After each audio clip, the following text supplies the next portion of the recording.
दिनैनि बे बोसोर गोदान सेथि खालाराव बयनिसिमबो हामलायनायखौ बावहरनाय थाबाय।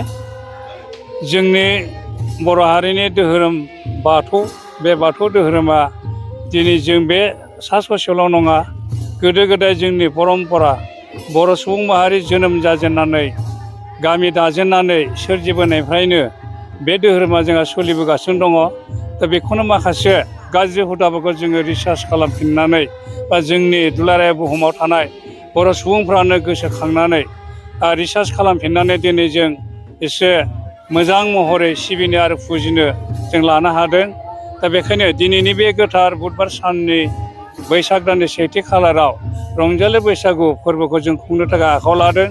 दिनै जों गिबि खेब सेथि हाबाफारियाव लाबाय जे फिरफिला बिरहोनाय। बे फिरफिला मोनबा गाबखौ जों बिरहोदों। गोजा अख्रांनि गाब आरो गुफुर, गोमो बोराइ आरो गोथां सोमखोर, बे मोनबा गाबानो माखासे जोंनो ओंथि बहरा गोनां सोदोबथिखौ फोरमायदों। बे मोनबा गाबनि बहरा ओंथिनि गेजेरजोंनो जों दिनै इसोरखौ जों नागिरनो बा इसोरखौ जों सुंग्रिनो जों मदद मोनदों, सहाय मोनदों। थिग बेबायदिनो जोंनि बर' सुबुं माहारिफ्रा गोदो गोदाय परम्परानिफ्रायनो आबै आबौ आजै आजौनि दिननिफ्रायनो सिबिबोगासिनो दङ। बेखायनो दिनै जोंबो गाजा गोमजायै दिनैनि सानाव दुलाराय बुहुमावनो बर' सुबुं माहारिफ्रा बे बाथौ धोरोमखौ लानानै बयबो फोरबो हिसाबै खुंनाय जादों।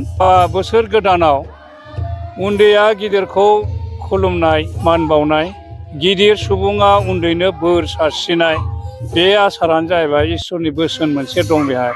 बेबायदि अनलायनायनि गेजेरजों साफ्रोमबो सुबुंखौ बोर होनानै मान होनानै जाहाथे मोजां रोखोमै थांना थानाय लामायाव दावगालांनो हायो।